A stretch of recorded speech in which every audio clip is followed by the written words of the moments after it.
Hi, I'm James. And I'm Anthony. And this is Words and Numbers.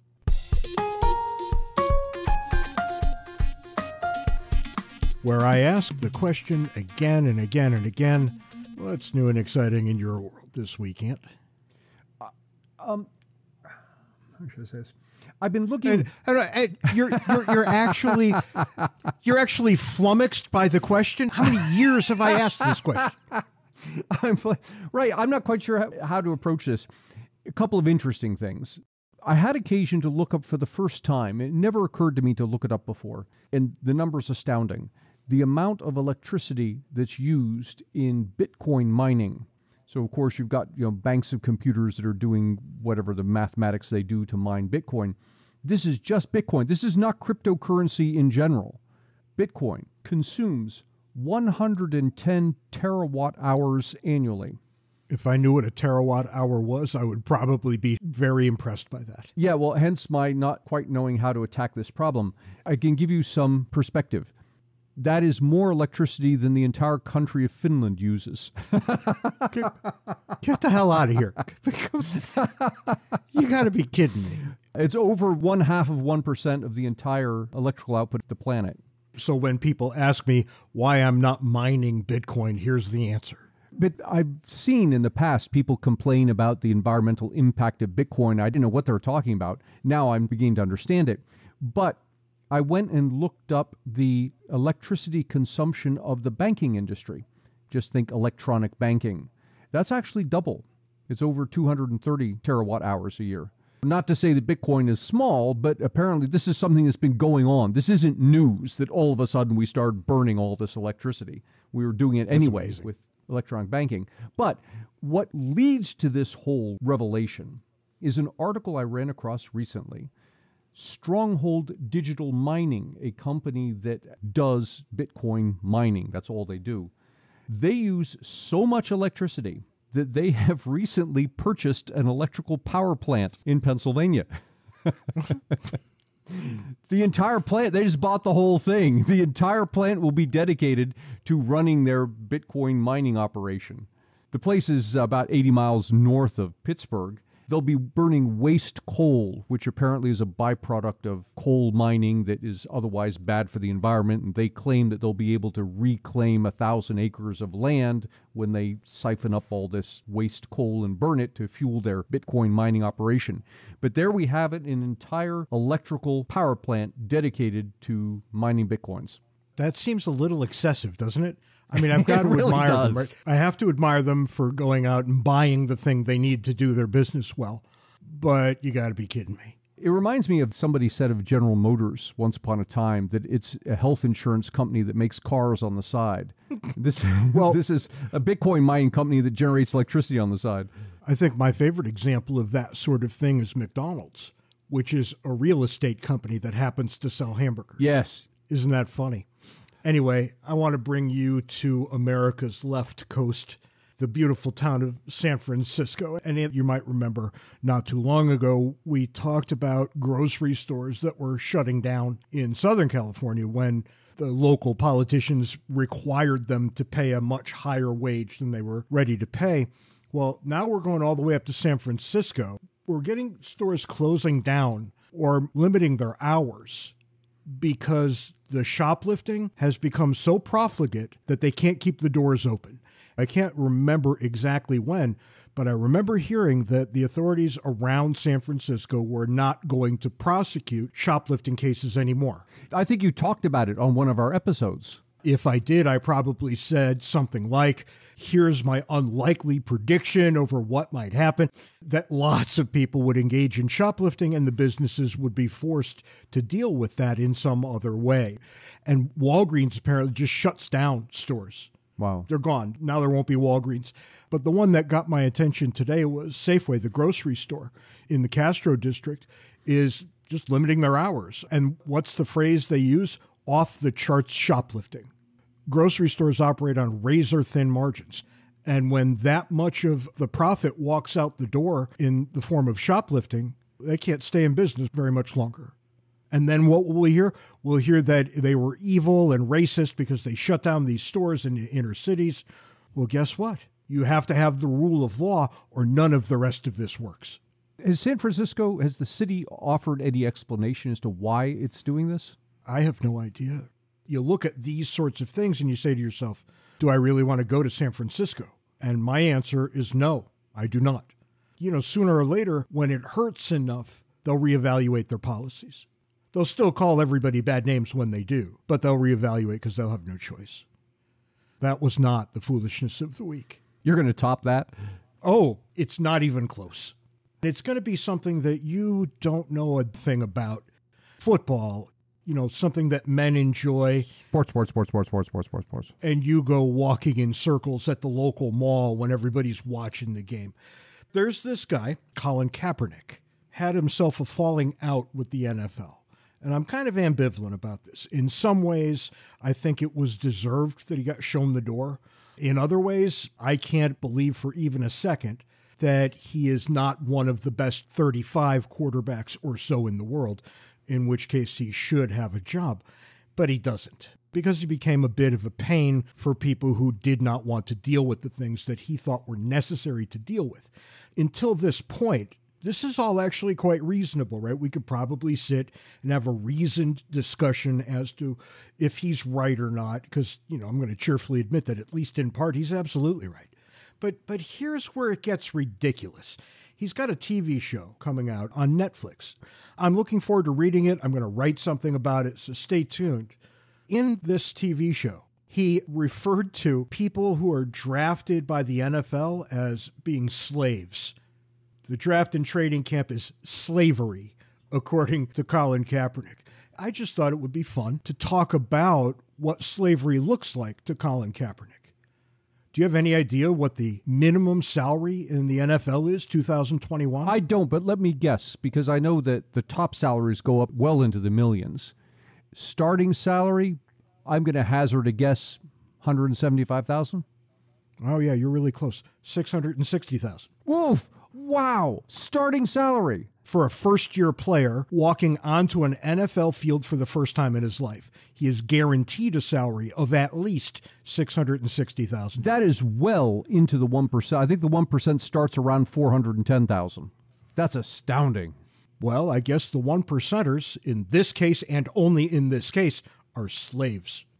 Anyway, let's continue for a moment. That's the answer for first-day players.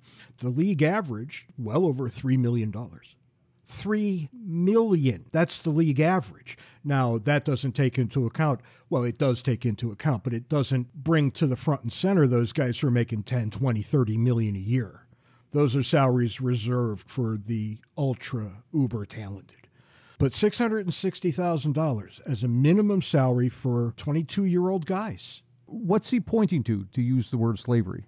That the owners of the teams make them do things. Welcome to the job market. Well, apparently in this case, you can't expect anything out of people when you only pay them $660,000 a year.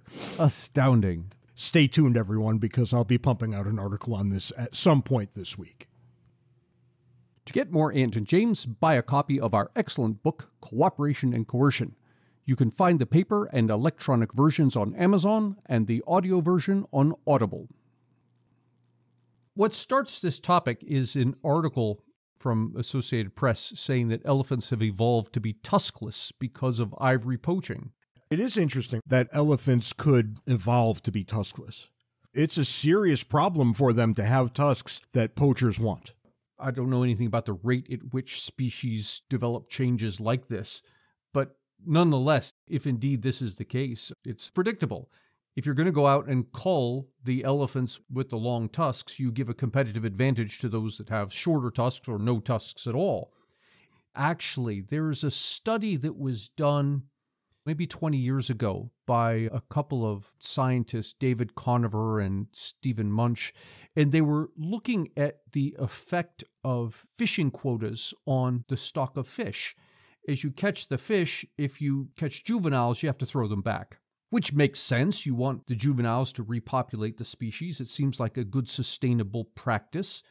And yet, what they found was that this practice, intended to protect the stock of fish, actually diminishes the stock of fish because when you catch a small fish, one of two things is true. Either it's a juvenile or it's a particularly small adult. And you throw it back, and what you have just done is introduce a competitive advantage to the small fish. And before you know it, according to the scientists, your fish now are growing to be smaller.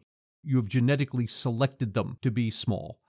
That's actually kind of funny. It's an interesting unintended consequence. I always wonder about this sort of thing. How long did it take to evolve in this direction?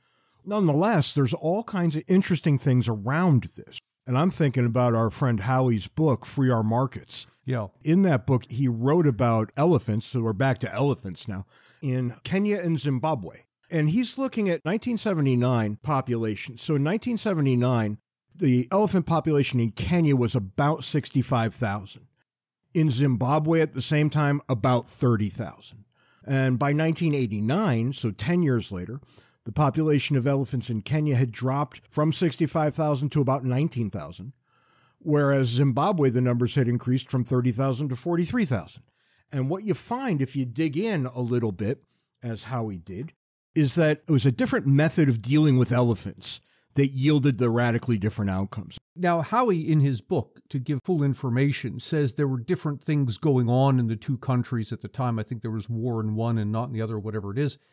But he points to one of the biggest driving factors to this difference. And was it Kenya's that fell, dropped by like half, and Zimbabwe's increased by like 40%. So marked difference in elephant populations. One of the main driving differences, Howie claims, is that Kenya was a signatory to the international ban on ivory. This made all kinds of things very difficult. Anything that used ivory as a source. Right. You think about pianos. Chess sets used to be ivory. Right. Billiard balls used to be ivory. Things like this. They're all outlawed now. In the United States, you cannot go buy something that's made of ivory. You might be able to get something in an antique shop in a product that gets an exemption because it's so old. But you can't order a new Steinway piano and expect to get ivory. And just stop and think about the ramifications there. You want to protect the elephants and their noble creatures and all of that. And it seems good and right and just and proper that what you do is you ban the trade in ivory because people are killing the elephants for the ivory. That doesn't mean that ivory is not still desired. And that's the key. It doesn't mean that people still don't want it. What you have done is you have dramatically reduced the supply of it. That's right. And so with the same demand that you had before, the price is now going to skyrocket. You just made it way more profitable for people to poach elephants than it was before. And what does poaching look like? Well, people walk in, shoot the elephant, put a chainsaw to the tusks, take them off, and leave. And get out as quickly as they can. So the rest of the elephant, the meat, the skin, is left to rot. Which means that roughly 100% of the elephant is not going to be used for anything. Yeah. We're getting off the topic of elephants here, but there's an interesting example of this with rhinoceroses, and this came up recently. Some company, I'd read this maybe 6 months ago, developed fake rhinoceros horns that were indistinguishable in whatever way people distinguish these things from the real thing. And their goal was to flood the market with these. Right. And what do you do there? You drive the price down. Yep. And you make it now no longer profitable to poach the rhinoceros. And you're right earlier that it was Kenya who saw the decrease. Zimbabwe, on the other hand, 30,000 to 43,000. And here's where it gets really, really interesting. Because both countries are going to see elephants as a scarce resource. Yes. That's what they are. And they chase them down and saw off their tusks precisely because they're a rare creature.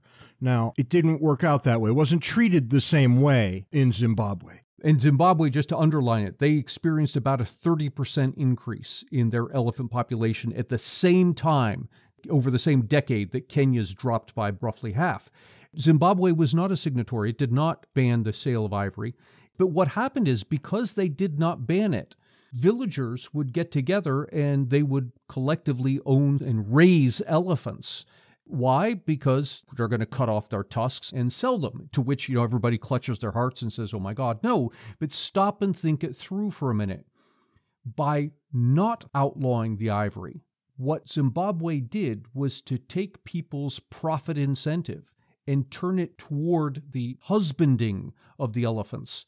So the villagers would raise the elephants in healthy environments as best they can.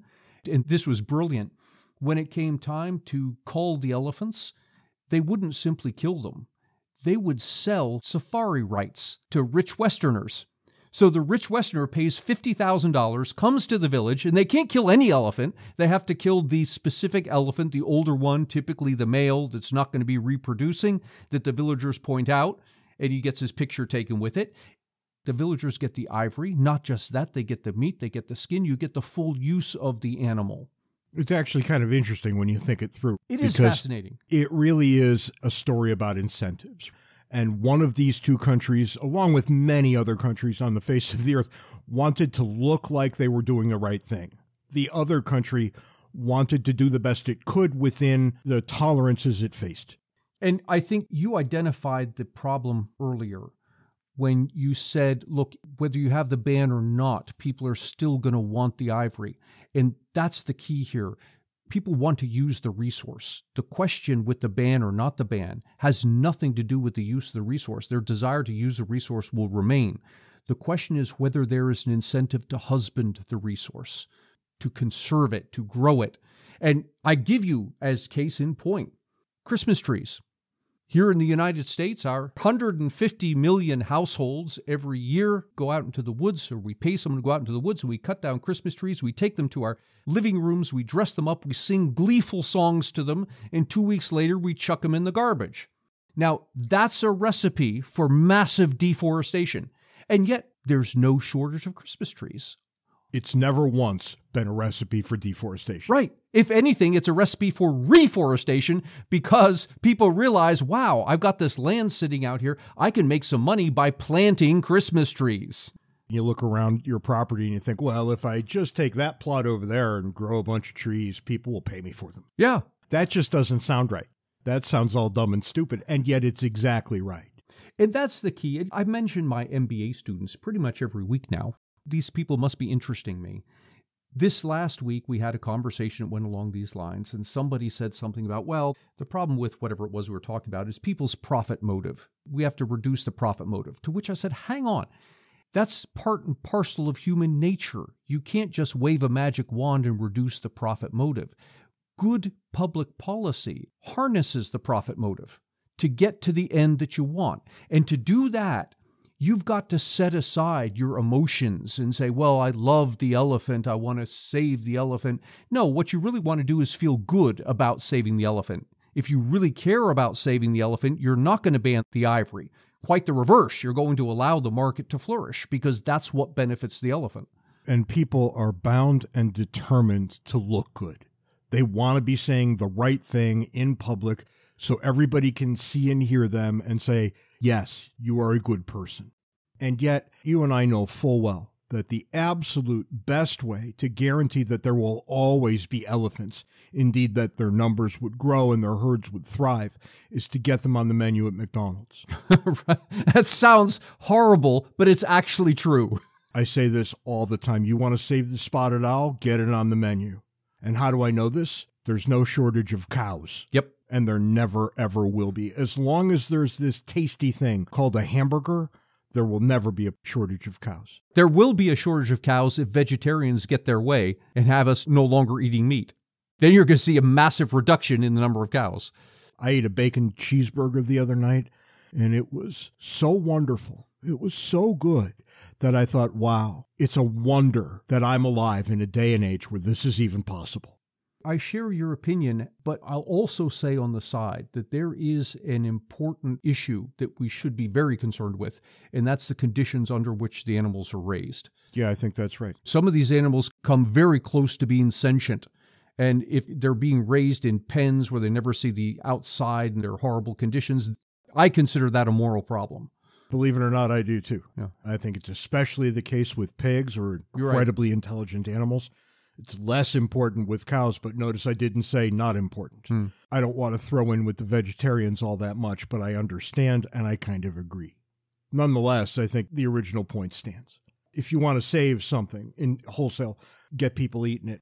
I'll point to the buffalo here. The buffalo were nearly extinct. They were almost all gone. And now they're so plentiful that I can have a buffalo burger anytime I want one. But that would have been an act so reckless, 30, 40 years ago, that nobody would ever even do such a thing. You know, these things do come back, and they can make brilliant comebacks. The buffalo's worth discussing. I'm going to step a little bit outside my expertise here because I'm not 100% up on the history. Why should this be any different? Why should that stop you when it doesn't stop anyone else? Because an observant person might say in response, well, but look, the reason the buffalo were close to extinction was precisely because people were eating them. Someone could say, well, look, people are consuming the buffalo and you get fewer buffaloes. And the difference between the buffalo and the cow, example, is property rights. The buffalo largely were roaming free. There weren't property rights to them. You just went and took whatever buffalo it was you wanted. And notice when that happens, we're back to this situation of people have an incentive to use the resource. There's the buffalo. It's got hide, it's got meat, it's got whatever. I'm going to go out and grab it. But without property rights, without my being able to say, that is my buffalo, and here I'm going to draw a line on the map, and all the buffaloes in here are mine, and no one else is allowed to get them. Without that, nobody has an incentive to conserve, to husband the resource. It's the property rights that make the difference. And here's where that elephant story gets really interesting, because when we think about Kenya and they're becoming a signatory to the law, what they effectively did was forfeited their property rights to the elephants. Yes. The Zimbabweans, on the other hand, said, no, those are ours. And then they worked out a relatively rudimentary system by which they could be protected and then utilized. Yeah. But it all started with the property rights. When they were pressed to sign a deal which would rob them of property rights, they said, nope, never going to happen. And turns out, as heartless as that would have sounded, it was actually the right call. If your goal is really to increase the population of these elephants, it was absolutely the right call. The sad thing is that over time, this has gone by the wayside. The political upheaval in Africa is such that we don't talk about these things anymore. It was an interesting thing that happened back in the late 70s, early 80s, but it's not something that's on the table right now. And that's kind of sad, but at least we've got something we can point to when we try to do this again for yet another species. The importance of property rights here cannot be underestimated. You'll see the examples all over the place if you start to look, and I give you the common room in a college dorm. How well kept is the common room versus the individual person's room, or the common bathroom versus a private bathroom? And it comes back to this issue of property rights. If everybody has access, nobody can be stopped, then everyone has an incentive to use it, and no one has an incentive to preserve it. And I think anybody here in the United States, most of our listeners are from the U.S., although I got to give a shout out to our friends in Australia. You guys are real interesting to us, and we want to come and visit real soon. But as you think about it in the U.S. context, we've got property rights in many, many things. So it's a language that we're used to dealing with. Other people in other places might not be.